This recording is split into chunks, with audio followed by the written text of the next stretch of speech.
নমস্কার বন্ধুরা, healthy food জোনে আমি আপনাদেরকে স্বাগত জানাচ্ছি। আমি একটা রেসিপি নিয়ে এসেছি। রেসিপিটা কিছুই না, এই গরমের তীব্র গরমে আইসক্রিম, খুব ন্যাচারাল আইসক্রিম। তো বন্ধুদের প্রতি অনুরোধ রইল পুরো ভিডিওটি দেখার জন্য। এর জন্য আমি নিয়ে নিয়েছি একটি মেজারিং কাপের মধ্যে 1 কাপ কমলা লেবুর রস। কমলা লেবুর রসটা আমি প্রথমে গ্লাসের মধ্যে ঢেলে দেবো। আমি একটু হালকা মিষ্টির করব, যেহেতু বাড়ির লোকরা মিলেই খাবো, সেহেতু আমি একটু হালকা মিষ্টির উপর দিয়ে করব। এর মধ্যে আমি কাঁচের গ্লাসের মধ্যে আমি কমলা লেবুর রসটা ঢেলে দিলাম এর সঙ্গে চিনি দিলাম। আমি খুব বেশি পরিমাণে কিন্তু চিনি দিইনি। এর সঙ্গে এবার মিশিয়ে দেবো জল, একটু ফুড কালার দিলাম। ফুড কালার না দিলে জল মেশাবো তো রঙটা আরও পাতলা হয়ে যাবে। কমলা লেবুর রস করলে তো ফলের রঙটা অনেকটা পাতলা হয়ে যায়। তো জল মিশিয়ে দিলাম। আর একটা বোতলে আর একটা গ্লাসে জল নিয়ে দুটো গ্লাসে পাল্টাপাল্টি করে চিনিটা যেন গলে যায়। তো পদ্ধতিটা যদি ভালো লেগে থাকে তো আপনারা প্লিজ একটা লাইক, শেয়ার, কমেন্ট করতে গেলে খুব খুশি হব, আনন্দ পাবো।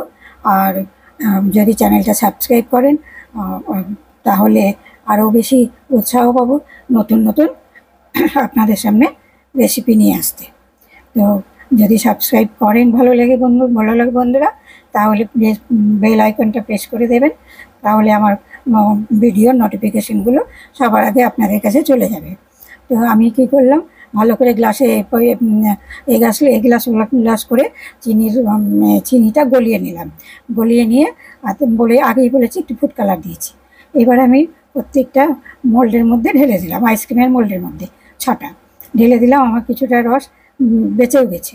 তো যাই হোক, আমি একটা সেলোফেন পেপার দিয়ে ঢেকে দিয়ে তারপরে আমি কাঠি করার জন্য চাকু দিয়ে একটু কেটে দিয়ে তারপরে আমি কাঠিগুলো ঢুকিয়ে দিচ্ছি।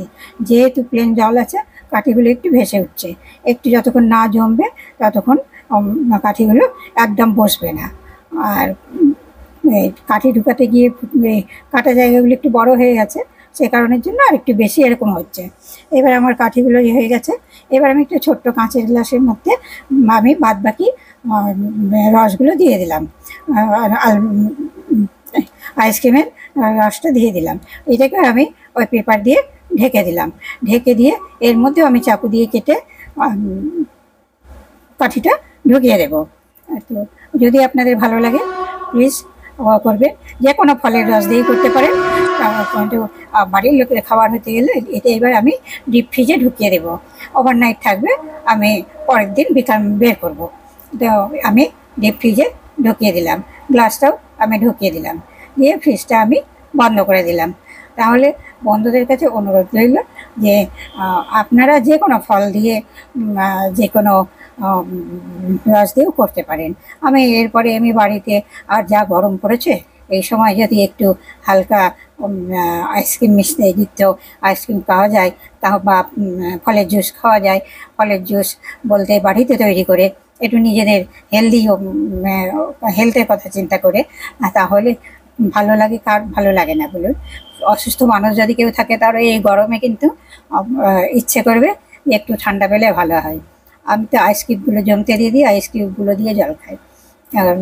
হয়ে গেছে আমার। পরের দিন আমি দুপুরবেলা আমি বের করেছি, খাওয়া দাওয়ার পরে, বিকাল, ঠিক দুপুর নয়, ঠিক বিকেলের দিকে বের করেছি।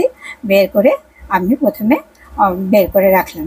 বের করে সঙ্গে সঙ্গে তো বেরোবে না। প্রথমে আমি কাগজটা উঠিয়ে নিলাম। উঠিয়ে নিয়ে এবার আমি একটা জলের মধ্যে বসিয়ে দেবো। জলের মধ্যে বসিয়ে দিয়ে তারপর একটু জলটা দিয়ে নরম হবে, তখন আমি বের করে নেবো। এই গামলাতে একটা জলে বসিয়েছি, প্রত্যেকটা আইসক্রিম সুন্দর বেরিয়ে যাচ্ছে। দেখুন আইসক্রিমগুলো কত সুন্দর কালার হয়েছে আর খুব সুন্দর হয়েছে। তো বন্ধুরা, ভিডিওটি দেখার জন্য আপনাদের প্রতি রইল অসংখ্য ধন্যবাদ। আর আজকের মতো আসছি, পরের ভিডিওতে দেখা হবে। দেখুন আমি এটা আমার পটটাকে সাফ করতে যাচ্ছি। নমস্কার।